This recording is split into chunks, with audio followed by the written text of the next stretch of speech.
Hello, my fellow geeks. This is Tom Geek Kenny, and you are listening to the Geekcast Radio Network. Coming up on MWIRE Weekly, we'll be discussing the possible Space Jam sequel, the recent Guardians of the Galaxy trailer, and a review of the Lego Movie. All that and more coming up on MWIRE Weekly.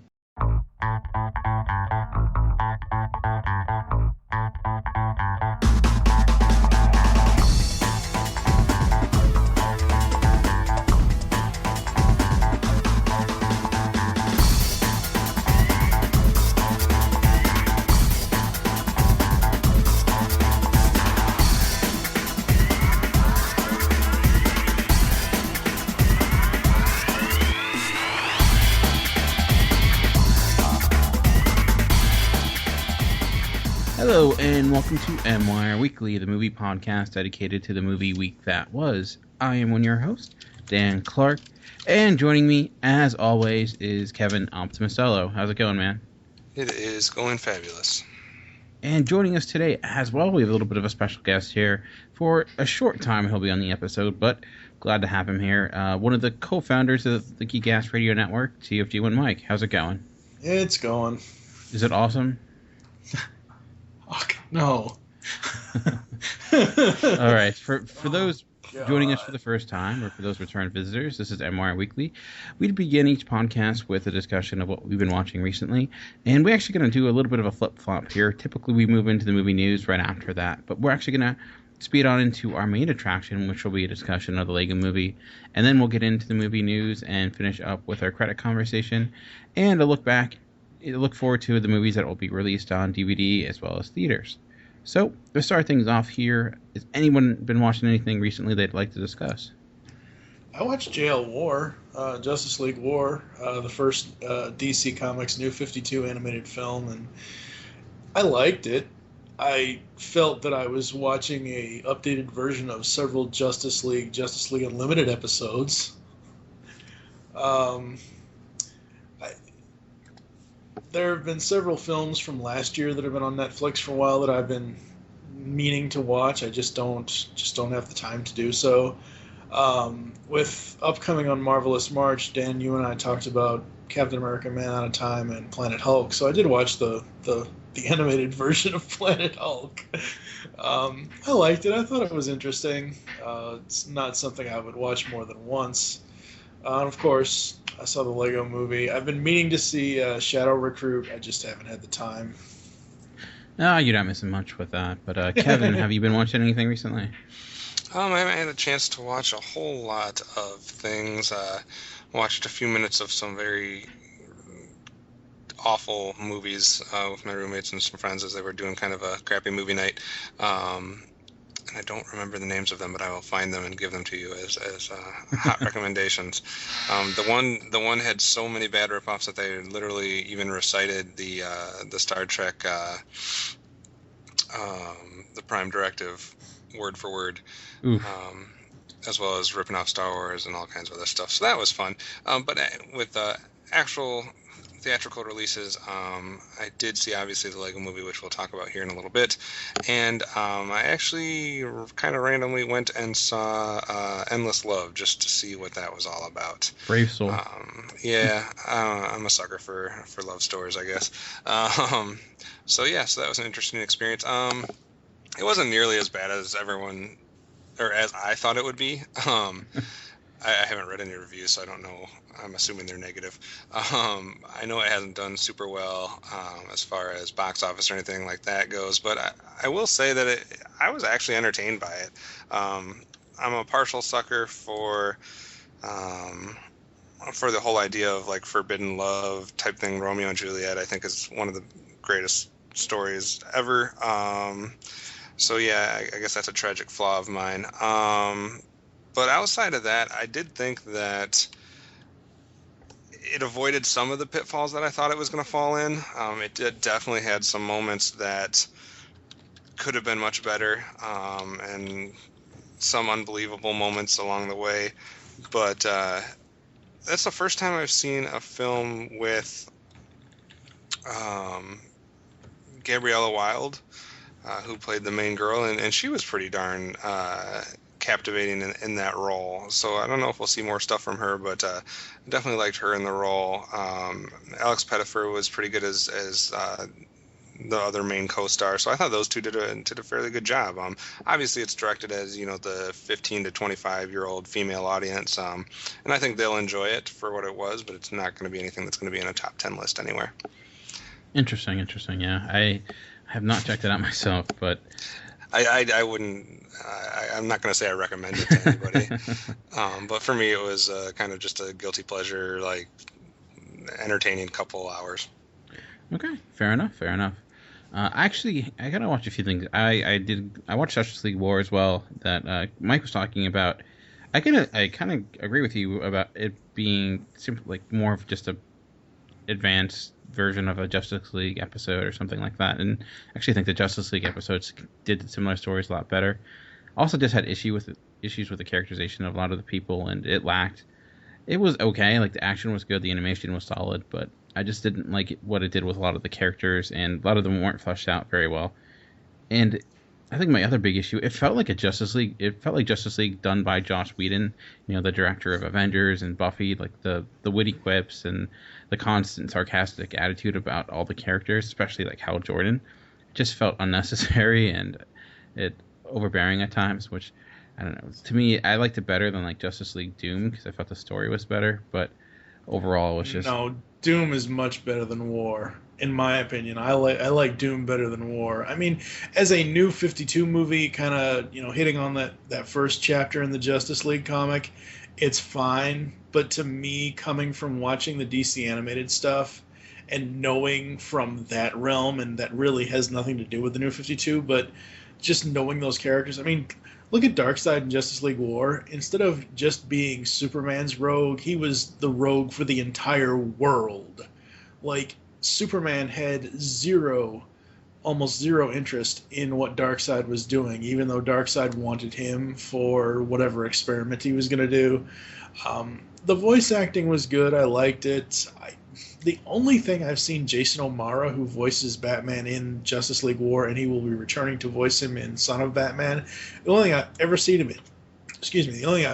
him in was a Stephanie Plum novel turned into film, One for the Money. He played Joe Morelli, and he wasn't even using his regular, whatever his accent is, wherever he's from, but he was using like an American accent, and Will Arnett did a better job as Batman. I guess the reason, like, to me, Justice League Doom was just really dull, and the plotting was all over the place, and it really was incoherent at times. With Justice League War, it was at least coherent. Galactus, I mean, I've called him Galactus because it felt like Darkseid was treated like a Galactus character. He was more treated like a force of nature rather than a personality. I mean, I think they're both lesser than most of the DC stuff, but I also got able to do, I went to the first day of the AMC Best Picture Showcase. Mm-hmm. And what that is over 2 Saturdays, this week and then next week, they show all 10 or all 9 of the Best Picture nominees. And yesterday there were 4 films. Finally got to see Philomena. That was the only one I haven't seen yet. Also saw Wolf of Wall Street and Dallas Buyers Club again, along with 12 Years a Slave again. So I got to watch all those films again, starting with Philomena because it was the first time I saw it. I went into that movie not wanting to like it because I'm like, why was this one nominated over stuff like Inside Llewyn Davis and other films? I didn't have high expectations for it, and it surpassed my limited expectations. It was better than I expected. It wasn't just like a Lifetime movie story. The acting was really good. Steve Coogan was really impressive. It had more bite to it than I thought it would. A little bit more cynical. It wasn't just a fluff piece. But overall, I don't know, compared to other films that came out this year, I don't think it's nearly as strong. It's a fun story. It's a good movie, but I just think it's slightly above average for the most part. Though I did like the score. Surprisingly, I was surprised I got nominated, but after watching it, I have to agree it's quite a good score. Actually, probably better than the movie that it's for. And then watching Dallas Buyers Club again, I actually did like it a little bit more the second time, but I still have a lot of issues with it. I honestly like Philomena more than I like Dallas Buyers Club, but Dallas Buyers Club has two of the best performances of the year, so I see why it's nominated. And McConaughey and Leto better win because their performances are just pretty fantastic. There's no doubt about that. I had less issues with the plotting. I had more issues with the plotting the first time, but the second time I think it's a little bit more fluid and knowing what to expect. So not much more to say about that one. Wolf of Wall Street for the second time, I was like, how is this going to hold up? But man, that movie, I love it. I love that movie a great deal. It has issues. Doesn't need to be 3 hours. Maybe not. But it's a really quick 3 hours. It's really fun, a lot of energy. And watching that with a general movie audience was interesting. A lot of people were very uncomfortable with it, of course, with some of the behavior and whatnot. But it was just interesting hearing people comment after it. Some of the remarks were humorous, to say the least. And then the finishing up with 12 Years a Slave, which I think I probably should have put higher in my top 10 after watching it again. Like, that thing it is a powerhouse of a movie, no doubt. The acting, the performances, it is as close of a masterpiece of anything I've seen last year. Still, I don't think it's my favorite film of the year last year. I still think that's her, but I would bump it up to possibly 2 or 3.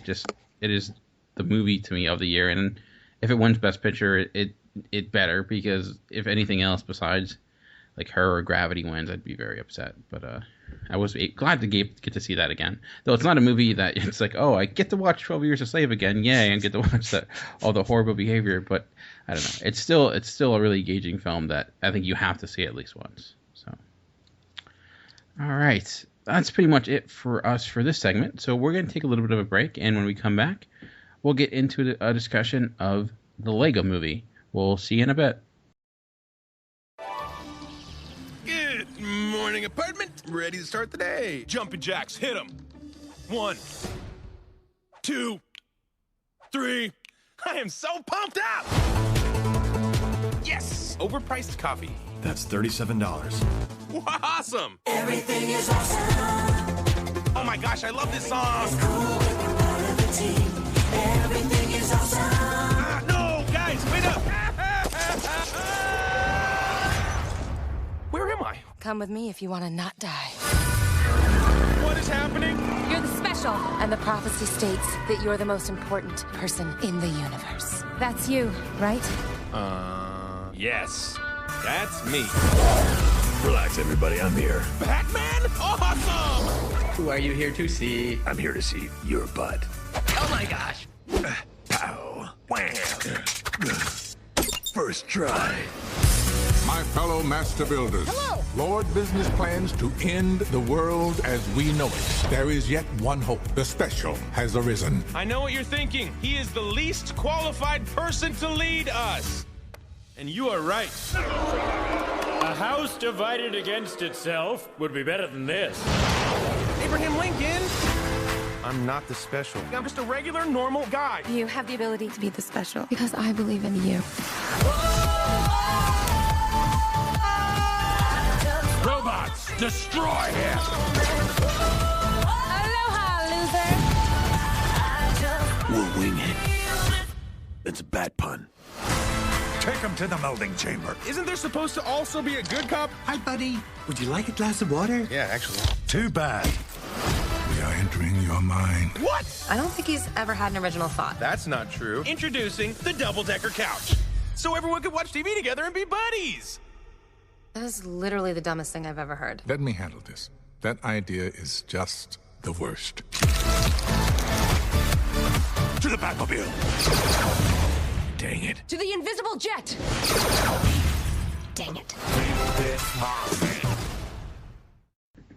All right, and welcome back. Today's main attraction is the Lego Movie, and it is directed by Phil Lord and Christopher Miller, who also wrote the screenplay. It stars the voices of Will Arnett, Elizabeth Banks, Chris Pratt, Alison Brie, Liam Neeson, Morgan Freeman, and pretty much a million other different people. But I guess going into this, we kind of knew that it was getting very high praise, and this week was very limited on the amount of movies. So we're like, all right, let's do Lego Movie.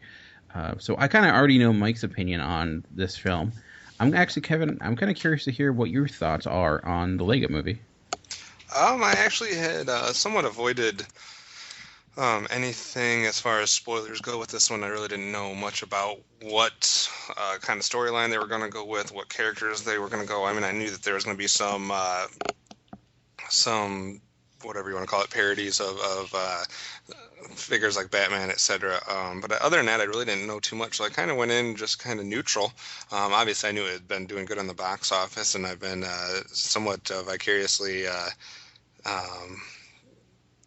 reading and following along with the Lego debate on the webpage on geekcastradio.com. What post is that? It's about the Mike. What post is that has all those comments on it? I don't remember, but that would be Geekcast Radio episode 58, 2014 Geek Movies. Yes, so there's been some discussion there. So I was kind of like following along with that, but I really, since I hadn't seen it, I wasn't getting too involved, and I really hadn't. I couldn't comment too much on it. But I went and saw it with both my roommates today, and I got to say, I actually did really enjoy it. It was not what I thought it was going to be. I thought it might go in a couple different directions, and I was somewhat worried that it was going to go more the route, and I'm not saying this in a bad way as far as I like the Lego Star Wars stuff and I like the Lego DC stuff, but I thought it was going to go more in one of those routes as far as from like a visual standpoint and feel for it, and I'm glad they didn't. I'm glad it was kind of its own thing. And I thought it definitely had a lot of appeal for the older audience that would be going, as well as obviously its target audience with the kids. So I think it was pretty successful. I can't believe this hadn't been done already. It's such a great concept and great idea to make this movie. So I'm surprised it took this long to make it, but it definitely, and I know this has been in development for a good at least 6 years. In one way, shape, or form. So I'm glad they finally got it all together, and I don't know. I think it was a pretty successful end product. All right. Well, I guess I'll give Mike final say here before we get into a deeper discussion. But I will echo your sentiments about the film.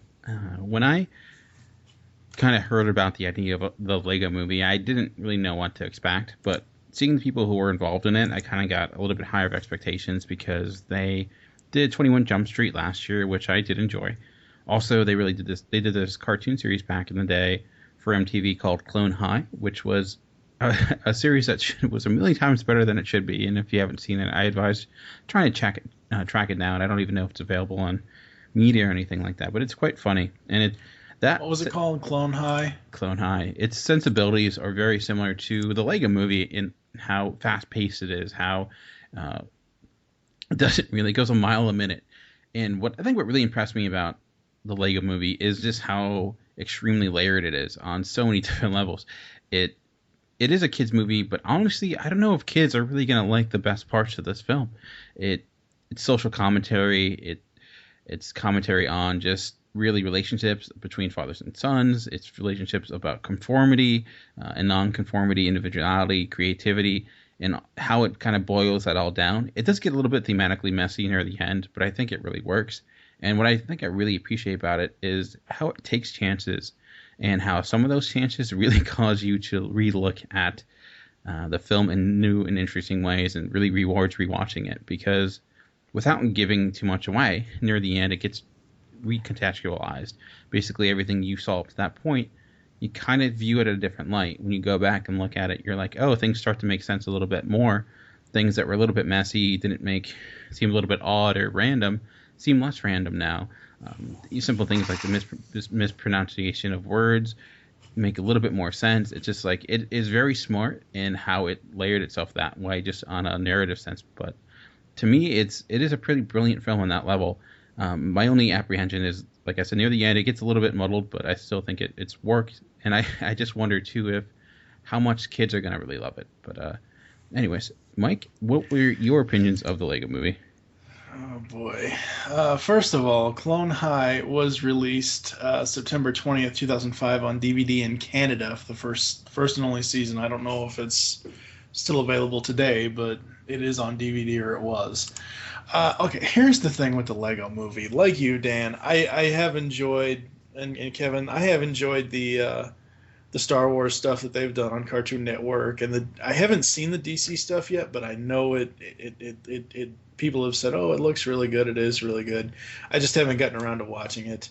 A lot of my problem with some movies, not just the Lego Movie, but if I get too overexposed to it, not that the film is overrated or overhyped, but if I get too overexposed to it, it tends to make me go the other way and either ignore it or just not even care to see it. And this is kind of how I go about choosing what I'm pretty much the mainstream audience. I'm the guy that's going to go to maybe 13 films a year, if that. Already 2 of them I know I'm not going to go see, and I'll wait for Redbox or Netflix or whatever else, Shadow Recruit being one. But the Lego Movie, I just got so sick of everybody just saying, oh, go see it, it's awesome, go see it, oh, this, that, and everything else. So the theater that I go to that's 1 bus ride away from my house, it's one of those hole-in-the-wall theaters that probably, I would say 70% of this town doesn't know that it's there. So, and I know this is I know people are going to call BS on me about this, but it is true. I went this past Friday night at a 9:45 showing. I believe I was the only one there, or I was the only one there sitting where I was sitting. And I sit, because of my vision, I have optic atrophy with nystagmatism, which basically, without correction, I have 2200 vision, so I basically have to sit in the front row to see anything. I was the only person around, so I'm sitting there, goofing off, and this, that, and the other thing, and of all people, I get called out by Phil Lamar, put your phone down and watch the damn movie. Well, yeah, that's very true. Honestly, if you were on your phone when I was at the theater, I would probably get someone to get you out of the theater. Like, that is, to me, I don't, on so many different levels. First, I don't think you can really watch a film if you're distracted with a phone. You can't really watch it, because especially a movie like this that is so quick and fast, and you turn your head for a second and you missed a great deal. And I think it's I don't know, to me, not to mention the people around you, like I legitimately think... But that's the thing, though. No one was around me. Everybody else...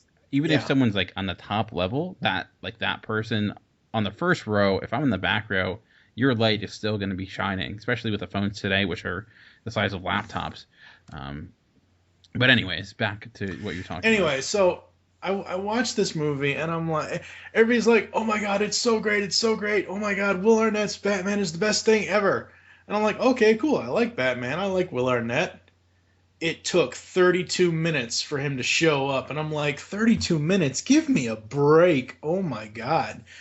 So the gist of the movie is that it's, basically President Business, a.k.a. Lord Business, telling you that, hey, you shouldn't do this with, everything needs to be in a certain order. And the basic message of the movie is you can either use your creativity, or you can basically just do what the instructions tell you. You can be a drone. Now, I'm far from a drone, but I'm sorry. This movie, the animation, the only problem I ever had with the animation in it was when they got sunk in the water. Because the way the Legos broke on the ocean surface, it looked like it wasn't even real. It just didn't look real at all to me. And the message that I got out of it personally was, it wasn't even about the glue, about taking the glue and sticking the Legos together. It was more so, oh my God, the dad wants to have it in this perfect, pristine model, and the kid wants to play with it and make new ideas. So they're basically telling us how to play with our toys. I didn't without getting spoilers away, but I would say that that's not at all what it's telling you to do. On many different levels. If you look at, I think you're looking at just the basic level of what it's saying and not looking at the other elements. You're not looking at the element of what it says about society. When you have a society that's been created and you look at something that a society created based upon conformity, one where you have a set of instructions that you follow, and you have the other master builders per se that live in a world of individuality, one that is dependent upon creativity. And if you look, both fail. Both are not successful. Both cannot achieve their goals until they become into some form of compromise. To me, it's not telling you. It's doing the opposite. Its job is not dictation. Its job is not to instruct you on a specific way to do things. Its job is about compromise. Its job about you need to conform to a certain element. The conformity is good at a certain amount. And I think what it did really well, it didn't make conformity all that bad. Like it made it, it was still functional. And it didn't make the evil guy completely evil over the good guys. There was muddledness in that. And I think it made things difficult for both sides. So I guess the idea of saying it's specifically telling you one thing or how to do things one thing, I think that's the exact opposite of what it's telling you to do. Yeah. Well, and the thing is somebody else posted on one of my Facebook posts about this, and they said that they heard after one of their showings was over, they were coming out and everybody was singing the Awesome song, and the guy that commented was like, I just wanted to smack all these sheeple because you're not supposed to be singing that song. It just, oh God, that song is just so horrible. Well, it's supposed to be annoying. I mean, what I think about that song is ingenious is that it does what a good parody should do. It is commenting on the genre that it is parodying while becoming a valid part of that parody, which I think is making it effective. Yeah, it's annoying. It's supposed to be hyper annoying. It's unfortunately probably. I feel bad for parents who have kids who are probably going to be singing it for the next few months, and how that's going to probably drive them crazy. But I don't know. I feel like we're dominating. Kevin, do you have any other thoughts or ideas on the Lego Movie? Well, I mean, I was okay. If you just take the music, let's just talk about the song first. If you take about the music part of the song, it is a catchy tune. It's supposed to be somewhat of a catchy tune. I'm not saying that's good or bad. Catchy doesn't infer necessarily good quality or bad quality. So I was even humming it. Two of us were actually humming it on the way out the theater, and it's not because we were, we weren't conforming or whatever, but it was just catchy, and it's a song, it so it was in our head. But I agree, it is an awful song, and that's what that means it was successful because it was supposed to be an awful song. And I think it did a good job of adding to the commentary on the film in general. And I think there's one of the beauties of film is you can take from a film what you want, and the messages in this film and the commentary on this film can be on multiple different levels. And you can take it something as simple as just a commentary on toys in general. You can take it, to the more, probably the more, the purpose it was more meant to be, possibly, without getting inside the head of the creators, with the whole balance between conformity and individuality, and the good and bad parts of each of those, and or just a general commentary on our society and our world, and a reflection of where we are at today, and in our history. So I mean, there's a lot of different levels you can go on. You can take it on just kind of the surface value. You can take it on an individual message, or you can take it on a societal message, and I think it works on all aspects of that. Yeah. In the end, do I hate the Lego Movie? Do I just, no, not at all. I just simply don't care. And if the eventual sequel does come out, I'm just going to ignore it completely. For me in Lego animation, it has to be the franchise characters. I know that now. It has to be Star Wars. It has to be whatever they want to dip their Lego blocks into. It has to be something that's franchised that doesn't have these original characters for me. What you're saying is you are more of you're more on the side of Lord Business, and you want basically you want the set pieces where you're knowing the what you're getting, basically. Not necessarily, no, because like I said, I really don't conform to anything, because I wasn't even going to see this stupid movie until it came out on Netflix or whatever else. But the thing is I like going into anything with knowing what I'm getting into. That's, yeah. If you would have if you actually liked the movie, would you tell us? Yes, I would have said something. But Okay, no. I'm just okay. That's, no. I just another aspect that we can kind of talk about a little bit, that really should have no bearing on your, whether you liked it or disliked it. You can comment on this. But something I kind of appreciated was how I don't know, one thing that, like the video games, even though I like them and they're fun and whatnot, and some of the other, specific trademark properties that the Lego stuff has done, although they're fun and I don't dislike them, one thing that they aren't is they aren't Lego-y. And I'll explain that in a second. And it's one thing that trademark that word. That's one thing that I really appreciated from this movie is how Lego-y it was. And what I mean by that is the way the pieces moved, especially you get that in one of the opening sequences is not really spoiling anything, but when he's doing his stretches, it shows the complete movement of a Lego's body. The head being able to spin around is seen at different times. The idea that their hands are in the shape that they are, the calling out of the pieces, just like you would when you're building Legos with a friend, being like, I need a 2x2 or a 3x4 or whatever. There were so many aspects thrown throughout the movie that directly related to your playing with Legos and different things that you would have experienced, as far as how the pieces fit together, how they look, how the Lego people work. So I really appreciated how Lego-y it was compared to some of the other Lego properties that have been before it, which I don't get that feel from as much. And then along the same lines, but slightly different, I really appreciated the fact that they incorporated so many different generations and sets of Legos. One scene in particular where they're kind of like looking throughout the map and they talk about the different areas, and then a little funny moment where they talked about a bunch that they weren't going to show, which was very clever. So I like that they acknowledged all the different types of Legos and that they acknowledged the individual workings of a Lego, if that makes sense. Yeah, like every animation, everything that was done was Lego. All the animation was pieces of Lego. They didn't cheat on that. To the fire were pieces of Lego. Mike, you mentioned the ocean, but I think it was odd at first because the entire ocean was pieces of Lego. So it didn't have like a liquid look to it. It was, it had a physical sense to it, but considering they were using all Legos, to me was rather impressive.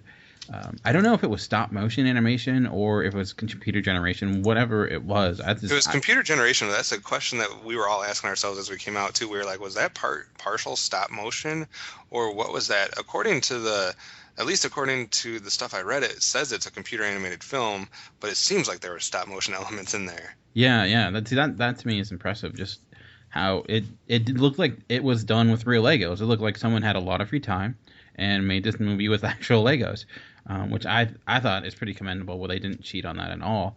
But yeah, that's a good point. Like on an animation side alone, it's just incredible, especially those big set pieces. It's just the minute detail that they put into that stuff is pretty incredible. I also appreciated, because I think another thing that you can kind of fall on one side or the other about a Lego film is how many of the I don't want to say generic, but of the traditional Lego characters you have, and how many of the, for lack of a better term, celebrity Lego characters you have.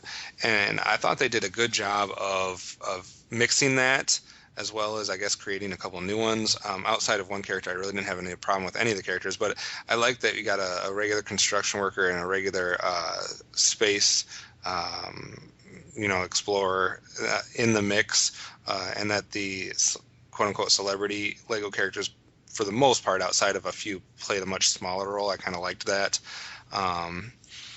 What did you think of the mix of those, Mike or Dan?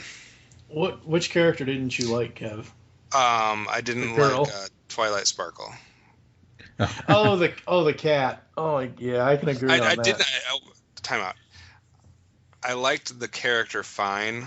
I didn't like how much to me it screamed Twilight Sparkle or Rainbow Dash or whatever other My Little Pony. It was too close to those for me where I felt like that's what they were reaching for, and maybe it was. I just wish it would have been a little bit distant, a little bit more. But as far as the actual character, I had no problem with it. I don't know. It to me didn't fit as much. Maybe is that an actual Lego piece of some type of... It is now. It wasn't before the movie, but it is now. So see, and that's somewhat something I have a problem with. And I'm not going to have a lot of problems with this film, but it kind of falls back into that thing we're talking about. If you're talking about a limited universe, I don't mind creating new characters. Or if you're introducing this, I know they always want to have like at least one unique character that didn't exist before. But for me, when you're talking about a franchise or a property that has so many things already created for it, sometimes creating new stuff makes no sense to me. Like there's so many other things that they could have used to play that role that are already in existence that sometimes I have a problem when you're just creating something for the movie. But I know it happens in every reboot and every remake. So Mike, what did you think about the mixture of characters? I like the mixture of characters. I wish the celebrities would have taken over, though. So you wanted it to be Wreck-It Ralph, basically. No, now wait a second here. Wreck-It Ralph is not Wreck-It Ralph is an original character. The game Fix-It Felix is an original game. It just has the old school feel. No, he's talking about having just a whole thing full of all like a cameo fest of epic proportions. See, I would go the other way. I would have rather had like generic police officer, generic knight, generic, because those were the ones I played with. I didn't play with Batman and Superman and Han Solo. Yeah, but see, that's exactly why I have a problem with this movie, is because I haven't played with Legos in over 25 years, and I know there are a lot of people my age nowadays that still play with Legos, and that's all well and good for them. Some of them are parents, some of them aren't, and that's great. But for me, I haven't touched a Lego since I was like 12 or 13. So me solely disliking or liking it based on animation or story content, that's all I was going into with this movie. It had nothing to do with the actual toys themselves. So you dislike... Well, I know we're going off tangent, but I just want to pinpoint what you disliked. You disliked the story of the film? Pretty much, yeah. And the animation? No. Oh. I like the animation, the story, and the fact that it's about Legos and, having that connection of playing with Legos. I don't have that connection because I haven't played with Legos since I was 10 or 12. Well, I haven't either. Well, I'm just saying, it's like I remember playing with Lincoln Logs more than I do Legos. Yeah. Anyway, if it was a movie about Lincoln Logs, would you have liked it more or less?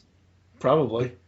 I guess I don't understand that really, because I was never a slave, but I can watch 12 Years a Slave and appreciate that. And I was never really, and I was never You cannot compare 12 Years a Slave to the Lego movie, because the Lego movie is basically... I never played arcade games, but I liked Wreck-It Ralph. I guess I don't understand the incessant need to basically say, hey, this isn't about my childhood, so I can't like it, because I'm not in my childhood anymore. I can appreciate a film based upon what's put in front of me. Like, I'm a big video game fan, and I like Wreck-It Ralph, but my issues with it have nothing to do with its aspect of video games. I guess that's my issue with fanboys at times, is how everything has to be tied to the past. And then when that is the case, then you can't ever experience anything new. You're stuck in this neutral all the time. And I guess what I liked about, to go back to Kevin's question regarding the mixture of characters, is I think this is where it excelled compared to Wreck-It Ralph, where its use of stuff like Batman and Wonder Woman and Green Lantern made more sense in the context of the movie. When you, without giving a spoiler, there's a certain huge switch that happens, and you're like, a little jarring at first, but when you go back and you look at, okay, well, now it makes a little bit more sense why this would have such an oddball mixture of characters, because if you see it through the lens of the person that was crafting it, it makes sense. And I like the fact it didn't.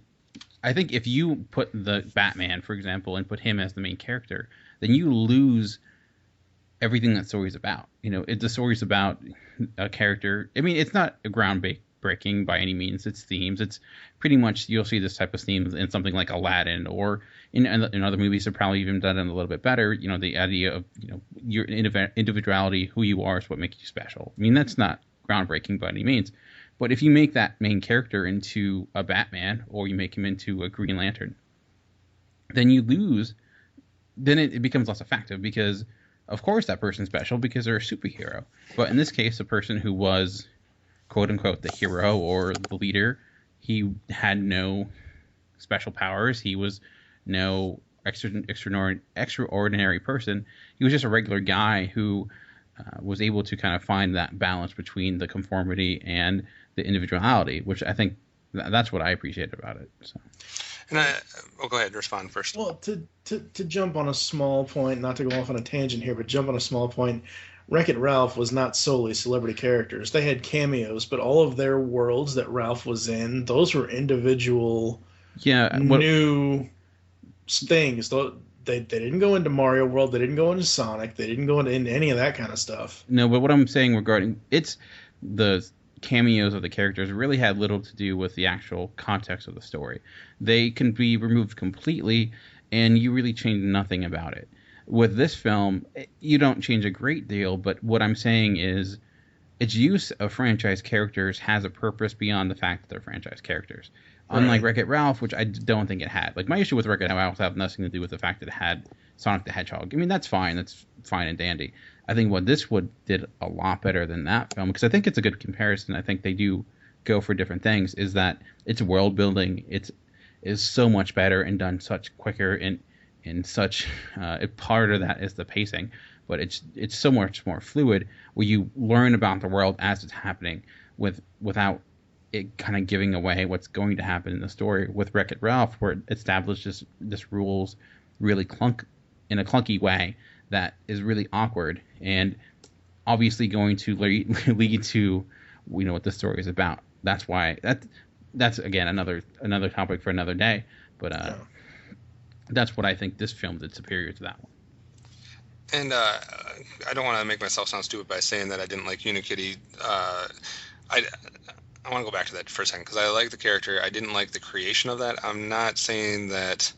I mean, there was multiple characters created for this film that didn't exist in the Lego world before, but for some reason that one was more jarring to me than the other ones.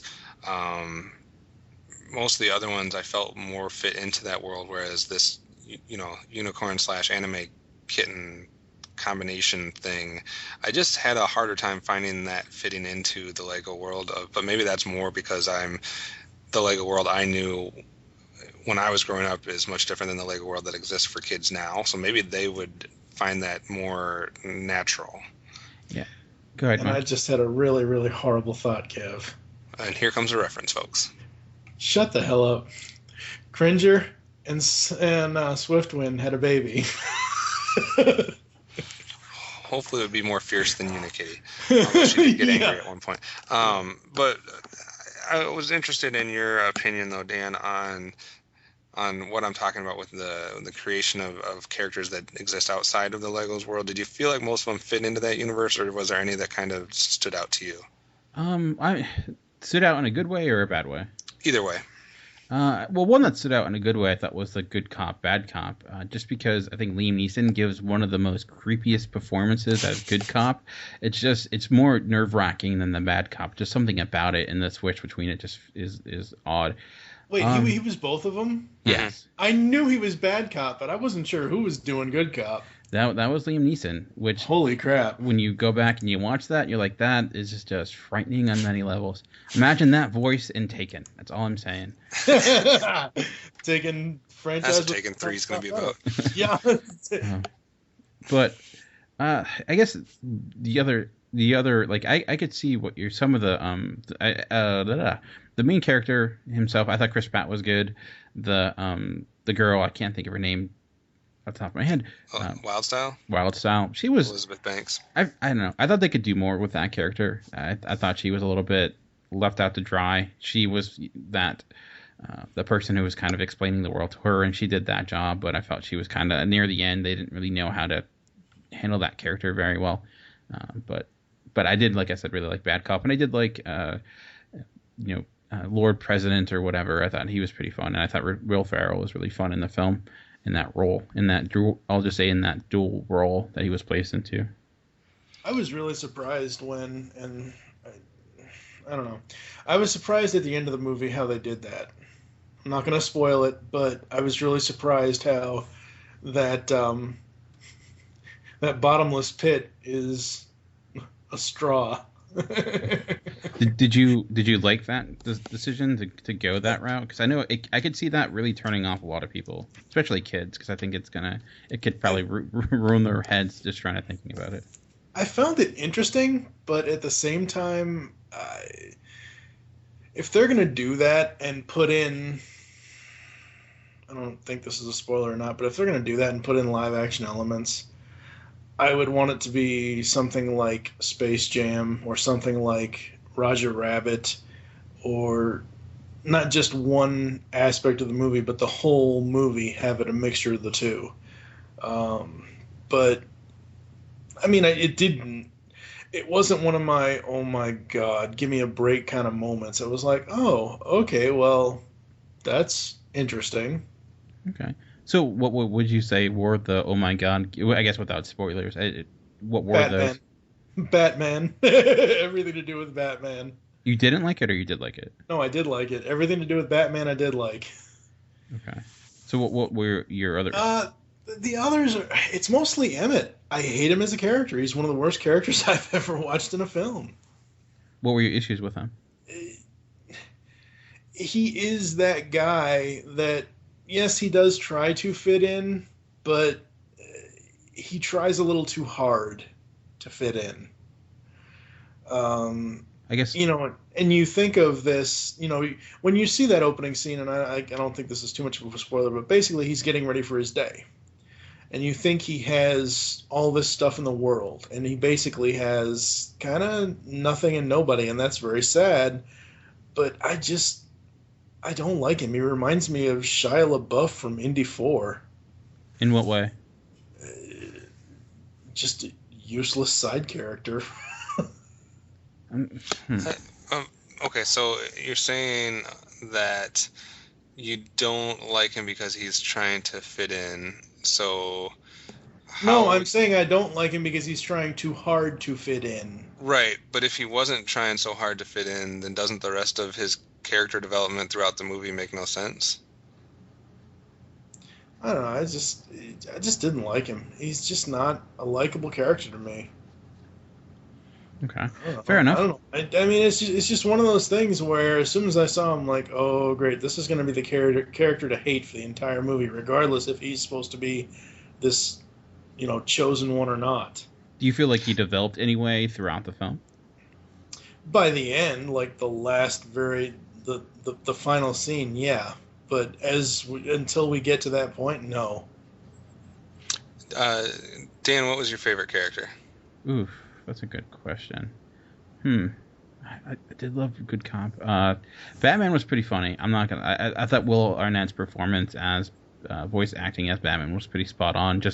And it was very similar to Christian Bale's while being very funny at the same time. I don't know how he pulled that off. It was better than Bale's. Yeah, well, it's a lot different than Bale's for sure. You can actually understand what he was saying, which is helpful. I did like the main character, and actually, you know what? I think maybe, I don't know if it's the best character, but I thought the best or hilarious performance was Morgan Freeman. I just thought he was really funny in that role, and he can do comedy really well, though with only the slight change of his voice. So that might have been my favorite character. I did love the interaction, without spoiling it, that character has with a string. That was hilarious. I think my favorite was actually Benny, aka 1980 something space guy. Oh yes, he was great. I don't know if that's just because that's one of the first Lego type things I had. Was they were my brothers. He had the space set, and he had the some of the police sets. When I came along, it was the knights, you know, the medieval stuff. But I just thought they used him very, very cleverly, and they really did bring those 1980 elements into it, and I thought he was funnier than I expected from that character. Yeah. I thought most of the comedy would come from the cameos and stuff like that, but to have a lot of comedy in one of the regular Lego classic characters was pretty cleverly done.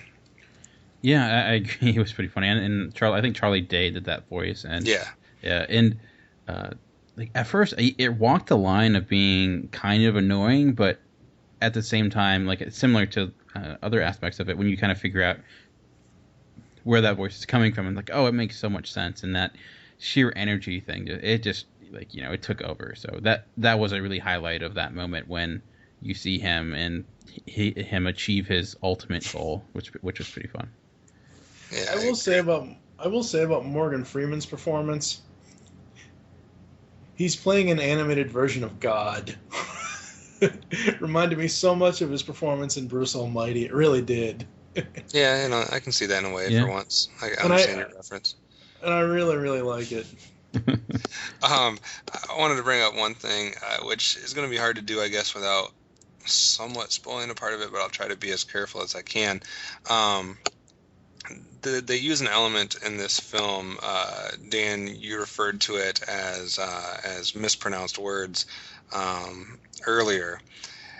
I want to get your take on that aspect of the film in respect to the fact that is not the first time that has been used in film history. Not that you can do much today that hasn't been somewhat done, I guess, before. So I'm not faulting it just for doing that, but used in that way and in that type of environment, it's been done in a couple of huge franchises before, and I don't want to name them because I guess that'll give it away. But do you just kind of let that slide by and just take it for what it is and enjoy it? Because I didn't dislike it. I thought they were funny moments, and I thought they were interesting things that kind of gave you an insight into where this film was going eventually. And it kind of gives you clues and different things that you can kind of predict or at least foreshadowing with that. But it does at times still slightly strike me every time I see that exact tactic being used, only because I've seen it so recently when I was rewatching all the films in two different franchises. So those that are really huge followers will now know what I'm talking about. Maybe. But I don't know. What was your take on that tactic?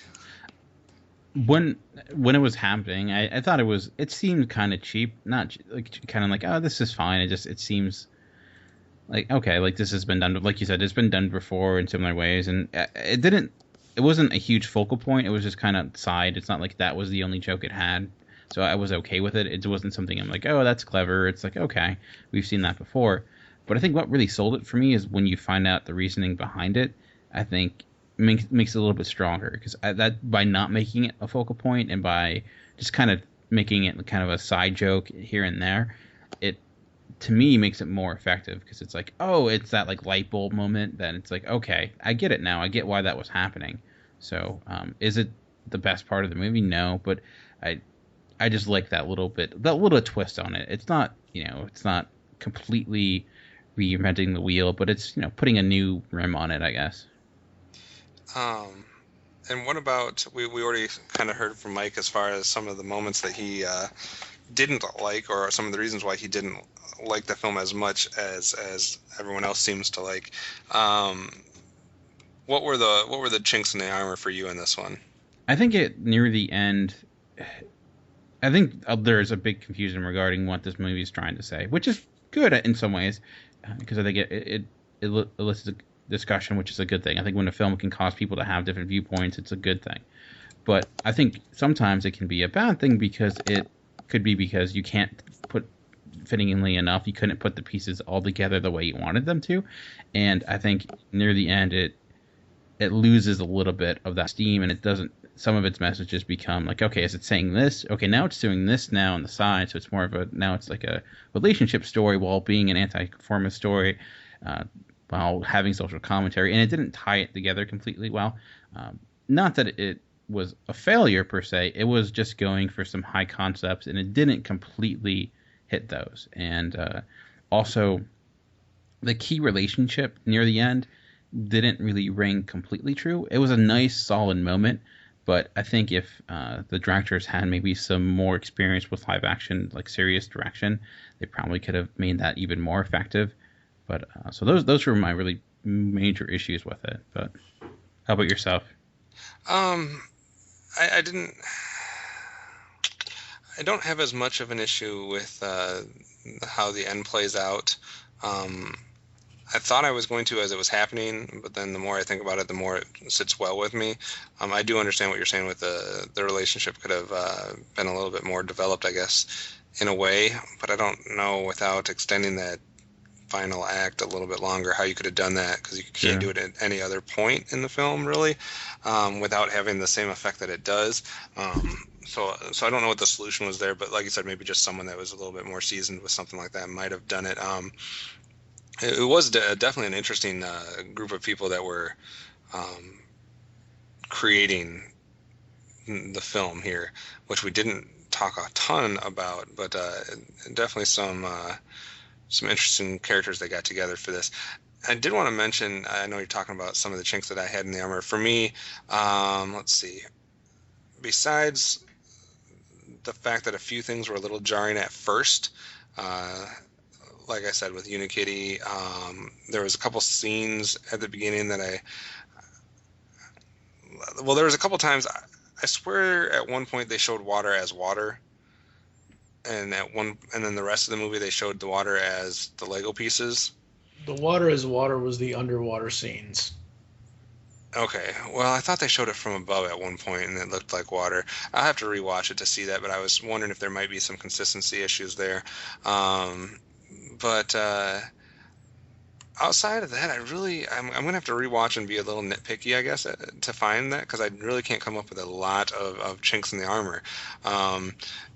Me personally, I guess I would have rather even had a little bit more of the classic characters. I would have liked some of the knights to play a bigger role, or some of the more, just generic figures, and maybe a few less cameos, but it's not something that I would hold against the film. So yeah, outside of that, I know we already talked about one of the main songs that they do, but as far as the music throughout the rest of the film, I was wondering if I can get your opinions on that. Outside of everything is awesome. We had a little bit of the Lonely Island involved there, as well as some other people doing the music. Dan, what were your thoughts on the music in the film? I did really like it, and I think the Lonely Island did the Everything is Awesome song too, or at least they're part of it. I liked it. Like, that movie's such a high energy, like, all the time, and I think the music really matched that. It was noticeable when it needed to be, and it went to the background when it didn't need to be there, but I thought it was very effective, and it was really fitting for the aesthetic of the film. So I thought the music was good. It's just that one song that just ruined the entire thing, though. Fair enough. You know it was supposed to be annoying, though, right? Yes. Okay. Just wanted to get that out there. No, I know. Dan, let's, I guess, look at it in general. I want to say that obviously it's been well received from both a box office standpoint and a critical response standpoint. It's 96% last time I checked at Rotten Tomatoes, doing well on all the other websites that assign scores for the film. I did question a couple people. I was reading some reviews now after the fact. I do question a couple people that are claiming that it's been. I want to get like an actual quote here from somebody that says something about like the last year or two being like a void in animation, and this is a Hollywood Reporter arriving at a time when feature animation was looking and feeling mighty anemic.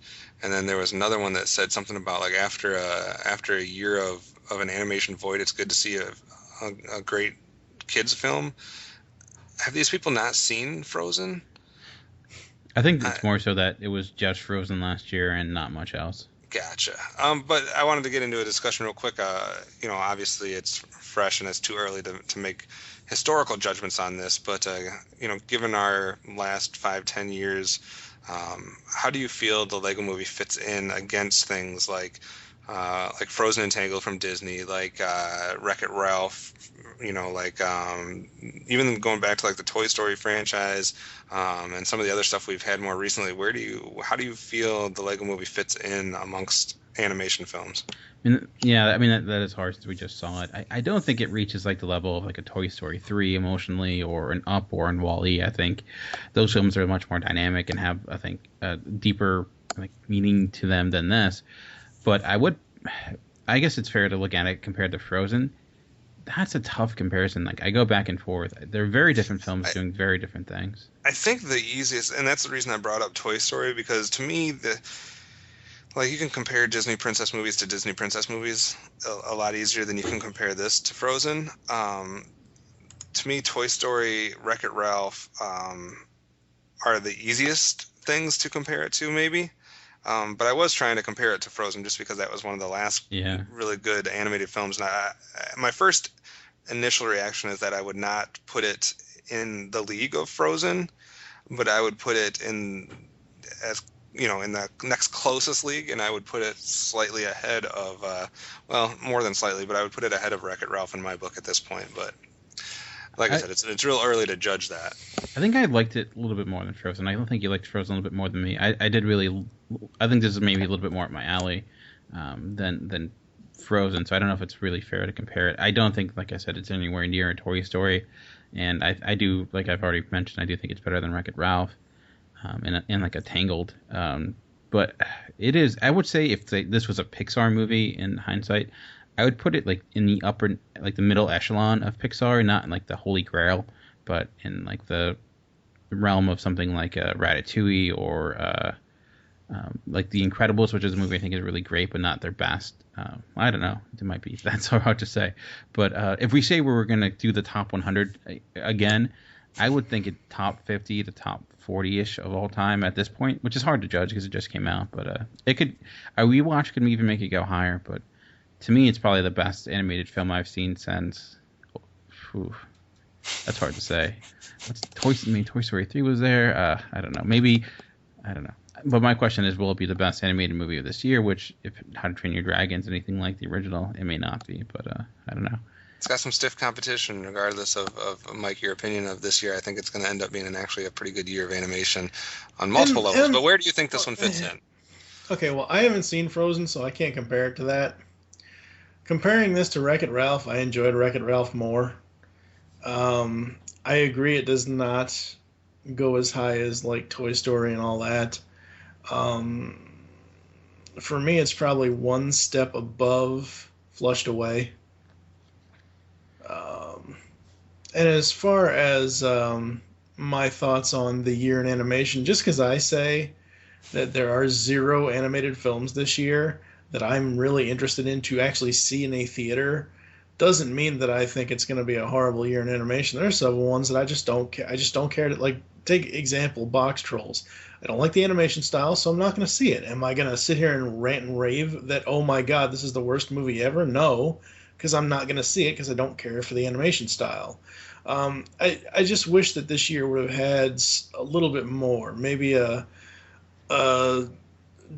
maybe Despicable Me 3 or Despicable Me 4 or 5 or 6 or Minions. Well, the Minion movie, But yeah, but it's just one of those things where I looked at a list of all the things. I've seen several trailers from most of them that are coming out, not all of them, and it just nothing impresses me enough to go see it in the theater. That's all. Fair enough. I don't know. I know you're not a big fan of stop motion animation, but no. The Box Troll movie played before this, and I can't wait for that movie. To me, it does have a fantastic trailer. There was quite a few good trailers actually before this one, and I think the other thing to look at is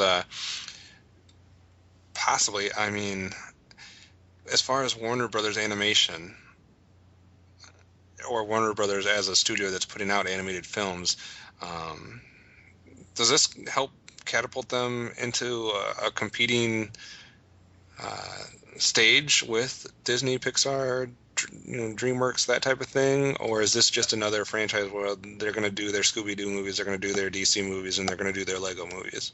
I don't know, because here's the thing. Warner Brothers Animation, all as we've had since God knows for how long, is direct-to-video. Because, sadly, Mask of the Phantasm back in '93 didn't do all that well. And yes, I know that's a superhero movie, that's not a Scooby-Doo movie and all that stuff, but like, I don't think I've seen a Warner Brothers animated film in a theater since maybe 98, 99. They've been mostly direct-to-video, and that's where they've succeeded in doing so. Lego Movie, because of how big Legos are, maybe this can be their new franchise, and maybe they can go on to other franchises and bring their animation back to the big screen. But I prefer the Warner Brothers stuff to be direct-to-video. Well, I think they're probably going to build upon. I mean, Lego Movie's a huge success. I could only imagine a sequel is going to be shortly released, not far from now. It could do what Shrek did for its, for DreamWorks. It's going to be the question. Like, they have Lego, can they? I think Warner Brothers' issue as of late as, hey, they have Batman, but they can't do Superman. Well, now they have Lego. Can they do anything else besides that? That's going to be the question. I think if it can do another movie that's just as successful, we could maybe see another animated studio out there. But as we know with Warner Brothers, like, they seem to see one hit, see one thing do well, and then try to just repeat that and drive it into the ground. So who knows? According to the Hollywood Reporter and comingsoon.net, May 26, 2017 is the Lego Movie sequel. Yeah. So we have 3 years to wait. Awesome. Yeah. I just hope if they do it again, they get the same people, because I think if you don't have these people, you don't have the directors behind it, I don't know if this movie is nearly as good as it is now. So, but I agree. Anything else before we take a break and move on into news? Well, before I leave, since I don't like talking movie news, I just want to let everyone know that the regular MWIRE episodes are returning. I will be doing Need for Speed, and don't know who's joining me on that one yet, since everyone seems to think it's going to fail, and no one wants to talk about it. But Dan and Kevin will be joining Steve and I on the Muppets Most Wanted episode coming up later in March. And the main difference for those that are wondering or kind of scratching their heads now between the regular MWIRE episodes and what we do as our main attraction here on MWIRE Weekly is obviously we try to be we're current, we're with the news, and we try to be spoiler free with the MWIRE Weekly, whereas in the regular MWIRE episodes we will go in depth and there will be spoilers. So if you want even more on those, that's where you go for those. That's right. Yeah, looking forward to it. I mean, this summer, I guess summer's starting early with Need for Speed's coming out in March and Captain America coming out first week in April. So. Yeah. Jeez. There's a lot of movies coming out here in towards the end of March. Yeah, it's a little bit crazy, but I am very happy that I no longer have to do the Geekcast Radio episode about the 2015 year in film exploding, since almost everything that was supposed to happen in 2015 is now moved. Yeah. It's wait till Star Wars moves, and then you can do the 2016 one. So. But before you go, Mike, how can people get hold of you? Well, as always, you can find me on Twitter at TFG1 Mike. You can also follow at Geekcast Radio over there. That's pretty much it. You can check out my fan page on Facebook. I usually don't give out the fan page link, but I think it's facebook.com/TFG2Mike, because I use the TFG1 Mike username for my personal Facebook. All right. All right, well, I appreciate you, Mike, coming and stopping by. I know we kind of unfairly teamed up on you, but I appreciate you. That's all right. Keeping up with it. I'm just really surprised that Phil Lamar called me out. Go, Phil. I cannot agree with him more. Anyway, all right. So we'll see you later, and when we come back, we'll be discussing this past week's news and getting into the upcoming news, upcoming releases. So stay tuned, and we'll be back. Pixels in the Animation is the Geekcast Radio Network's video game cartoon review show. We are covering every episode of 9 different video game cartoons. Join TV's Mr. Neil and myself, TFG1 Mike, as we trek through multiple Mario tunes, Zelda, Captain N, Mega Man, Sonic, And we are also driving through Donkey Kong Country. Pixels in the Animation is 100 episodes of video game cartoon goodness, so tune in to help us find the Pixels in the Animation, which you can find every Wednesday on iTunes and www.geekcastradio.com.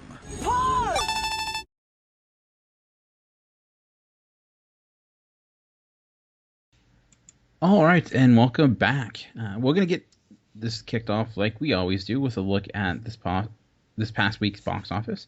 And any surprises in this past week's box office, I think, is probably not going to happen for quite a while. I mean, it is the dregs of the year, the dregs of the time of year where there's nothing really big coming out. So I'm pretty sure the Lego Movie is going to stand out for a while.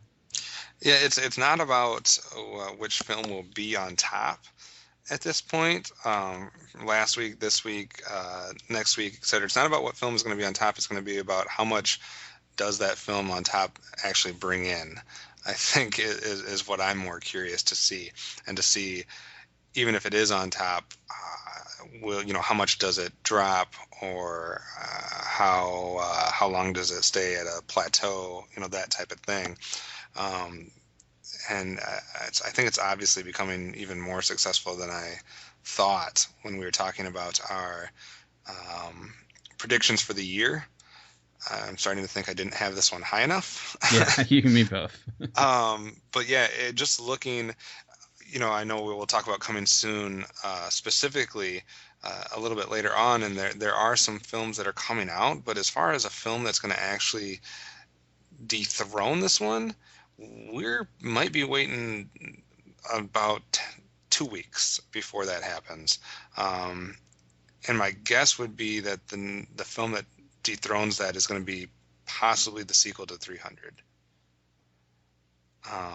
Just because it'll be 2 more weeks down the road, and it comes out March 7th, so Lego Movie will have come down a little bit even more by then, and that's, to me, just looking at what's coming out, that's the first one that I think has a chance of dethroning that top spot.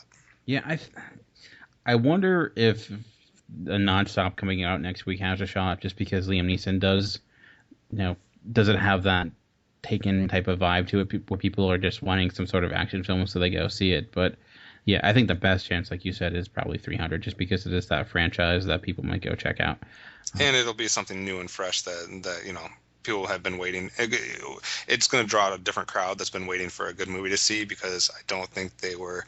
I don't think they all went and saw Pompeii this week. So no, I think they're still waiting for that epic, action / whatever you want to call 300. It's kind of hard to put a description on it, I guess. Yeah. Speaking of Pompeii, that and 3 Days to Kill were the two big other two the films that opened up this weekend, and neither of them did very well. 3 Days to Kill came in number 2 with 12 million, and Pompeii not far behind with 10 million. The big difference there is in the budget. Exactly.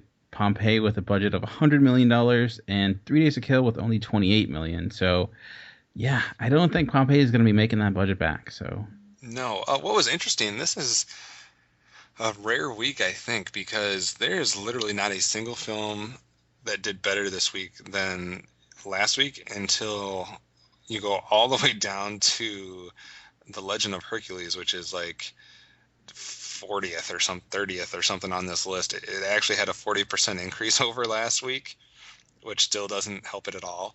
But literally no film outside of that had an increase.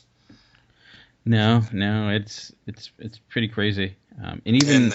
Go ahead. And even the Lego Movie increased in theater count, but still went down in box office. So yeah, so that might be a sign that it's going to start going down a little bit. I went to a 6:30 p.m. Sunday night showing, and there was still, it wasn't packed or anything, but it wasn't empty. We still probably had a couple dozen people there. Interesting to see, though, out of those, since all of the films did drop, the ones that dropped the most, and I'm talking not just in percentage change over the gross, but I'm talking about spots as far as where it came in. About Last Night had a random drop for me. It went from 2nd to 6th. So RoboCop and The Monuments Men jumped over it, even though they've both been out longer. And About Last Night dropped 71%, so that was a big drop. Endless Love, which I talked about a little bit, went from 5th to 9th with a 67% drop.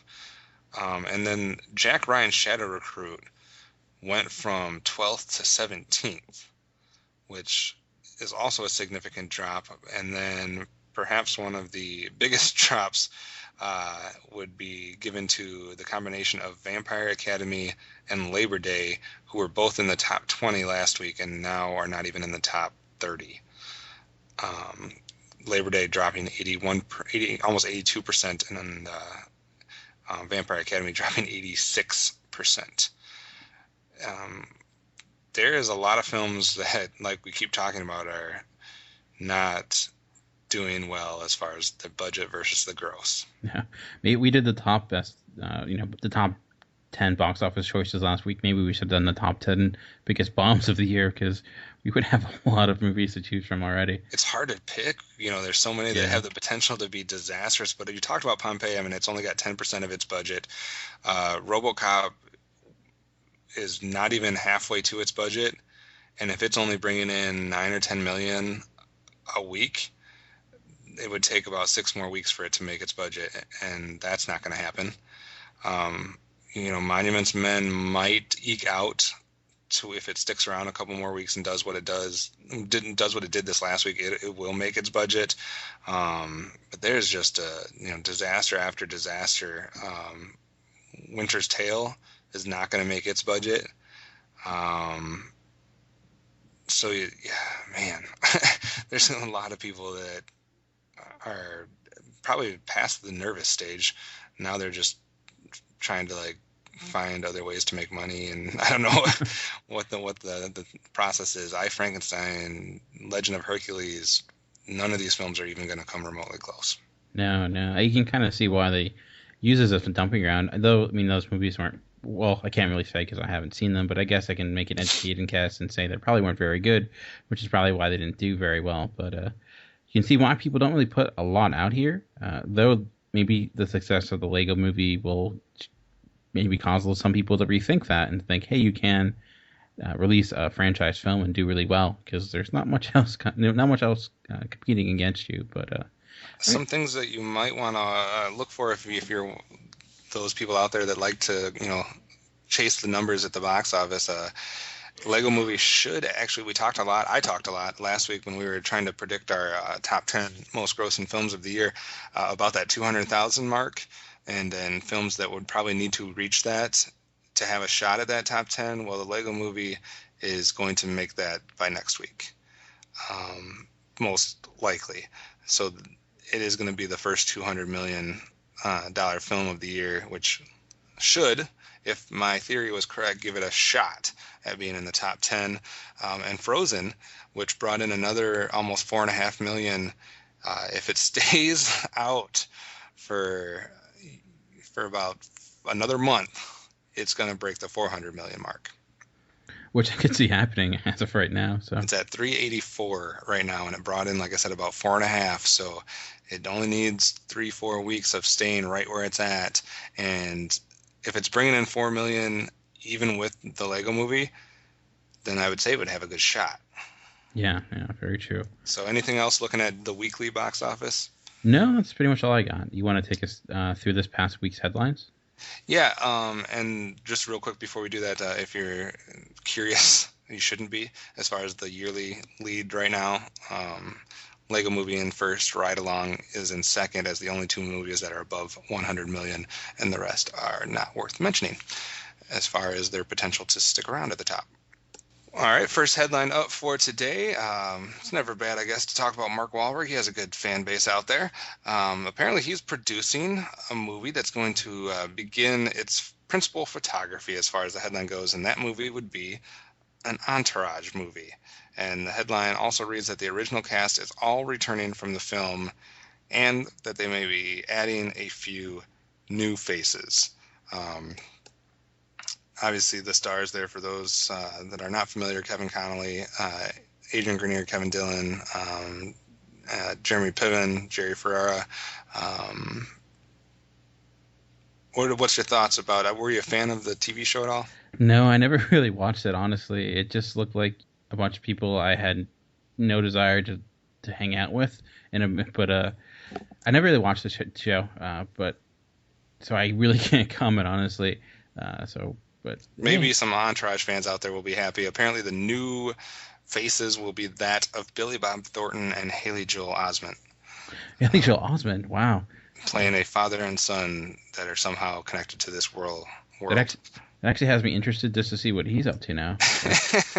So Entourage fans probably rejoice, I guess, or maybe, I don't know. I mean, Michael Bay's not involved, so he should be all right? Sorry.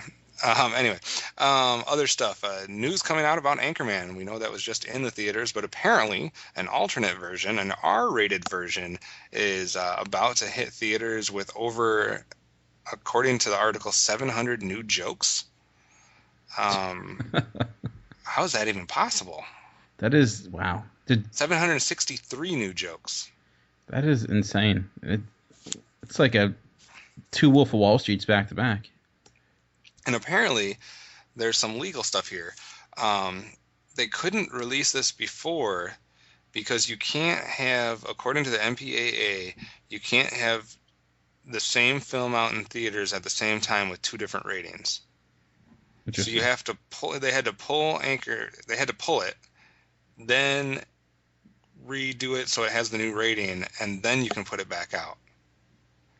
The MPAA never ceases to amaze me with their craziness. So they didn't want any confusion about people accidentally going to the wrong version. So that's why we've had the delay and why they weren't both released at the same time. I guess it's like instead of having to wait to the DVD to get like the unrated cut, they're just going to put it out in theaters now. So I guess that's an interesting way to get more money. Yeah, sure, I guess. So I guess if you're a fan of Anchorman, you can go see a dirtier version. Yeah, I remember. It just reminds me of the last Anchorman movie when they actually made an entire second film just with the footage they didn't use. So I wonder if it's something similar to that. So. And I only brought this up because it, to me, was an odd but interesting headline. And we're talking, and we needed to get some comic book talk in, so let's do it. If there's not enough hype for X-Men Days of Future Past, apparently Bryan Singer is saying that he is comparing it to The Usual Suspects. I don't see it, but okay. And he says it resembles it in two ways. One, structurally, and also in the way that he shot it.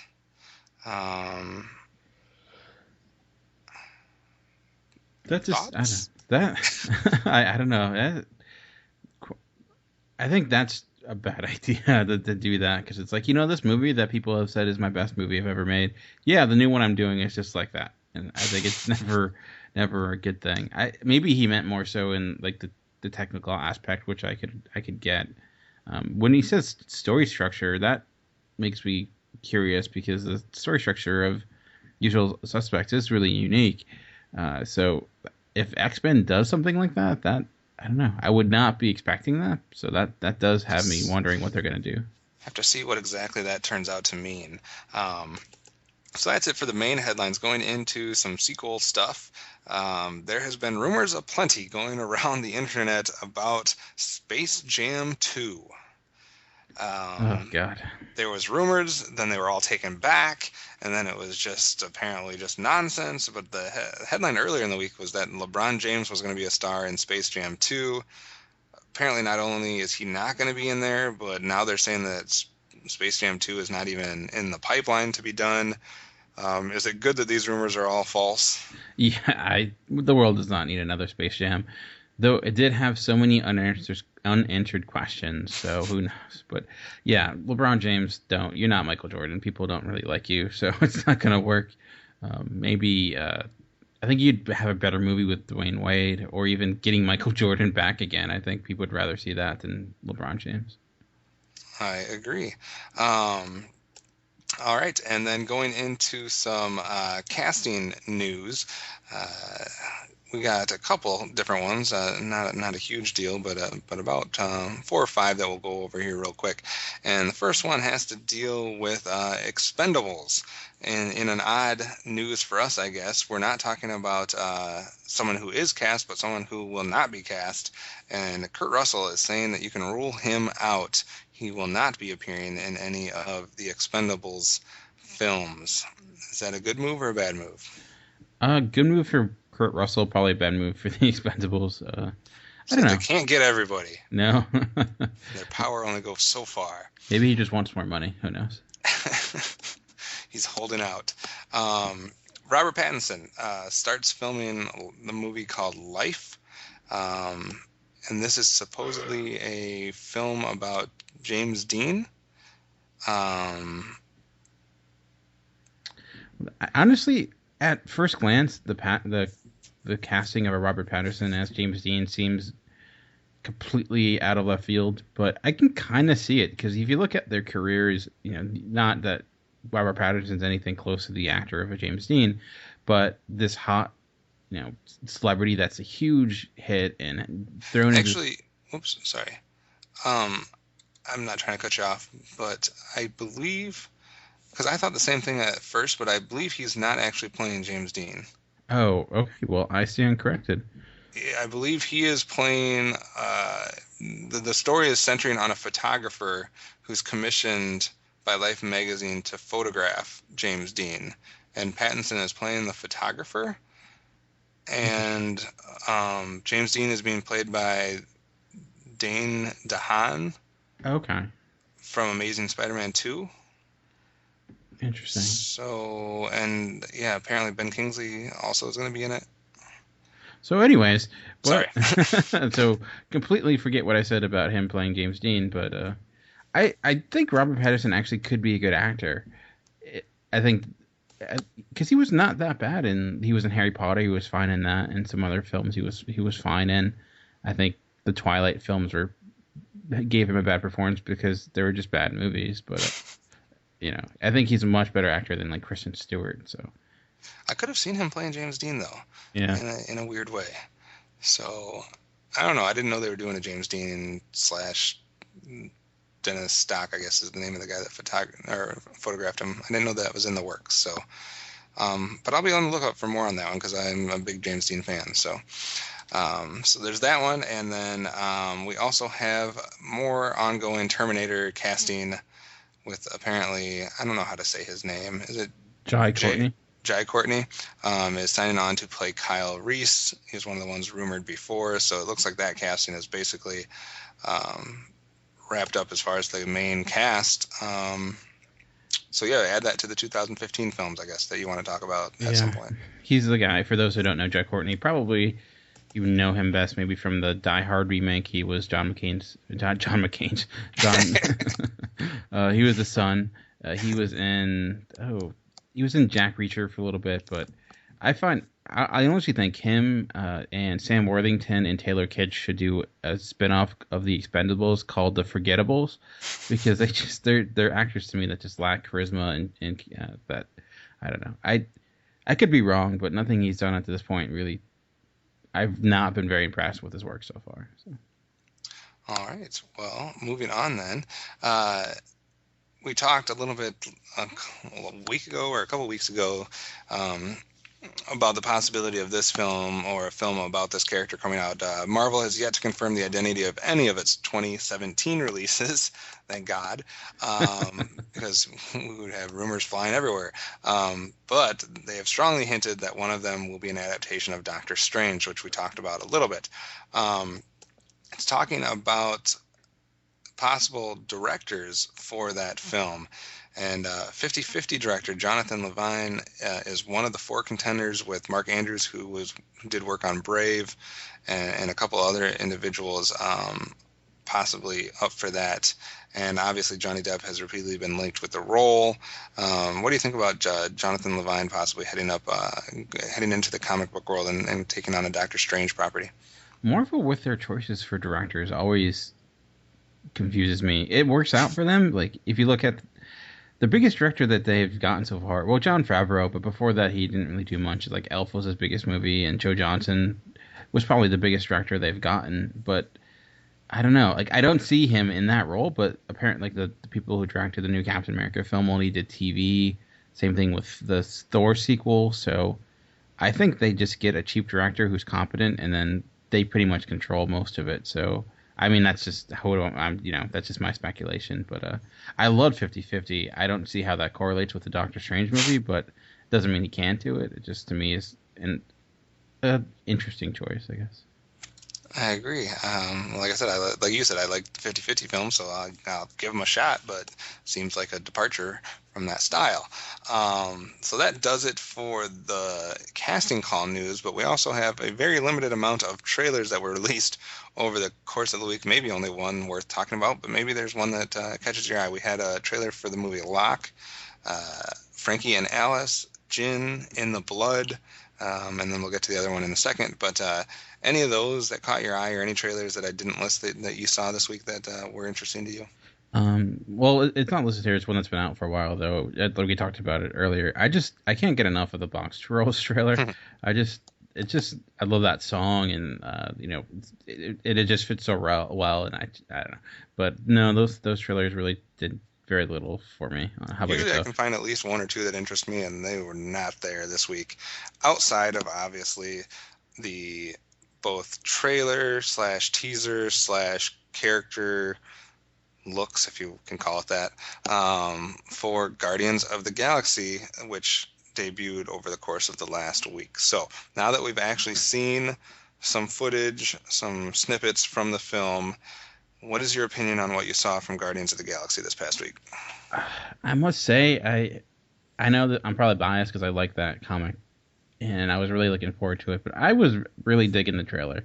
I think they did a smart thing by going very comedic and not taking it seriously. It's such a high concept, out of the wall type of movie that it's going to be a hard sell when the fact that your main character is a raccoon in a tree. I don't know how well that's going to go over with a lot of people. I think most people I know, there's a lot of mixed reaction. I feel like I know people who have known nothing about Guardians of the Galaxy or anything about it, and were really confused by it. And but I think for me, it really hit the tone of the comic. It didn't take itself too seriously. It looks like a lot of fun. I love the world. It looks really colorful, and the creatures look really cool. And I love the use of the song "Hooked on a Feeling." And I saw a small tidbit, which was kind of funny, that after the trailer, sales of the song went up 700%, which is kind of crazy. But I liked it. I'm not going to lie.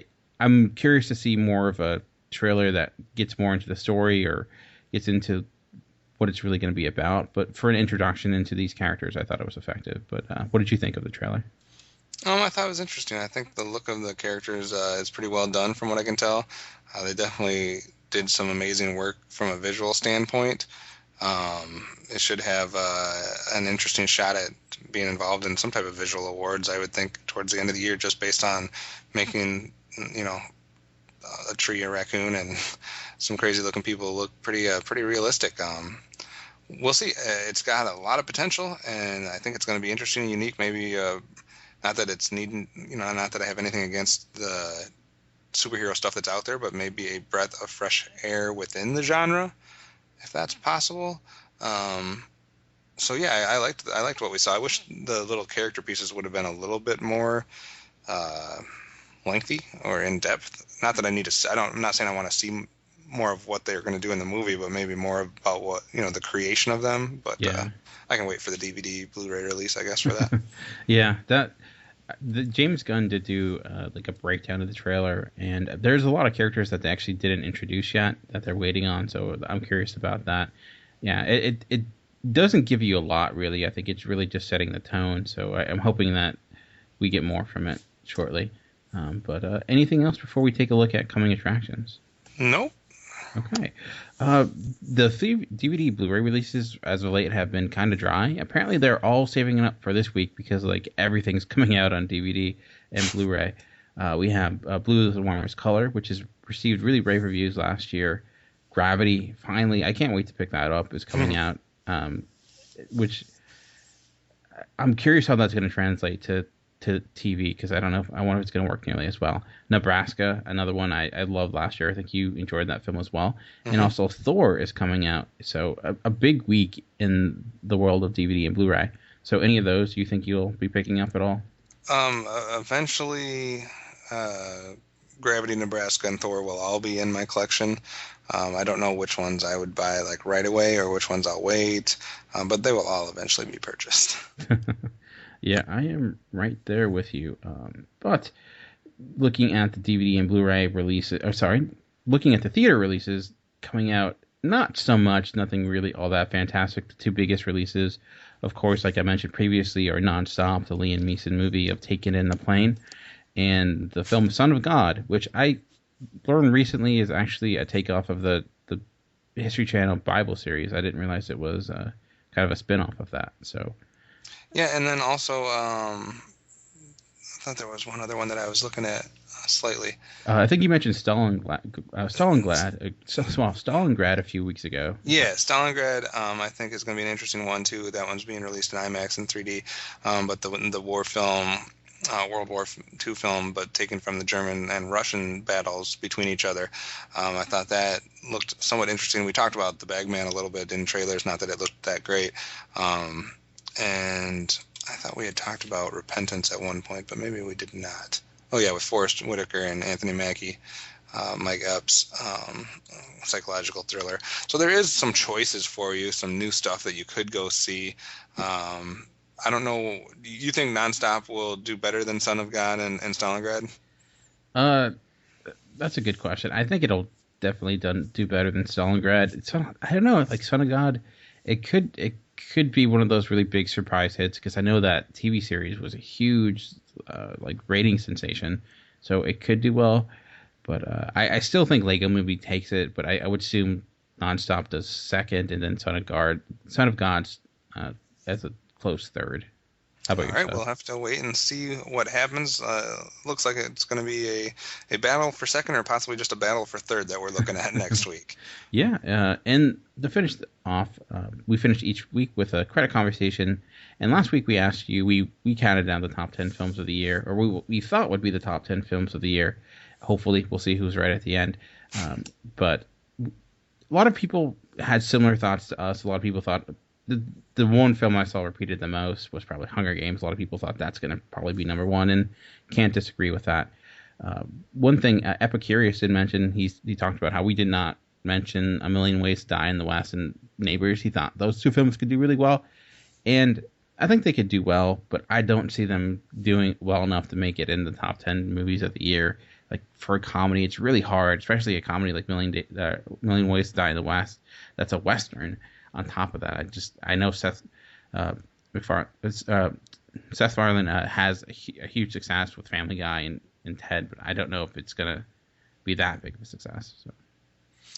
Yeah, he does have a lot of success. I just can't see those two reaching that 200 million mark. So, maybe I'll be wrong, but I considered, I tried to look at all the films and give them all a good shake, and we only had 10 spots, so. Yeah. And so our question for you for this week, and we just recently talked about the Guardians of the Galaxy trailer, and we're curious, does the Guardians of the Galaxy trailer make you more excited or less excited to go check it out in theaters? I know some people might be super excited already, but those that are a little bit apprehensive, what do you think of it? Do you think it's going to be successful? But curious to hear what everyone has to say. For sure. All right. Anything else before we bring this episode to a close? No, I think that's it for this week's movies. All right. And if you do want to get back and get a hold of us, there are a ton of different ways. You can call the voicemail line at 502-526-5821. You can email us at feedback@geekcastradio.com. You can visit the episode post at geekcastradio.com. On Facebook by searching Geekcast Radio. Also, we're on Twitter at Geekcast Radio. Just use the hashtag MWIRE. And my Twitter name is at Movie Revolt. And how about yourself? Mine is at Optimus Solo. And just so we don't get any complaints, maybe we should give a grade for the Lego Movie. Oh, yeah, we did not do that. Good point. Honestly, it was hard for me to find any issues with it, and I loved it a great deal. So I would probably go 4.5 out of 5. So. If I could find any issues, I would drop it down a little bit, but the issues I had were not major, so I am actually going to agree with you. I am at the lowest end looking at 4, and at the higher end looking at 4.5, but I'm going to sit on 4.5 right now. All right, yeah. So a little late, but better late than never. So I'm sure people. And I'm going to say Mike gave it a 4 out of 5. Yes, he definitely at least gave it a 4 out of 5. All right, but that's it for us for this week. Let us know. Let us get your feedback. We really appreciate it. But that's it for us. So remember, for all things movies, keep tuned to MWIRE Weekly. We'll see you next week.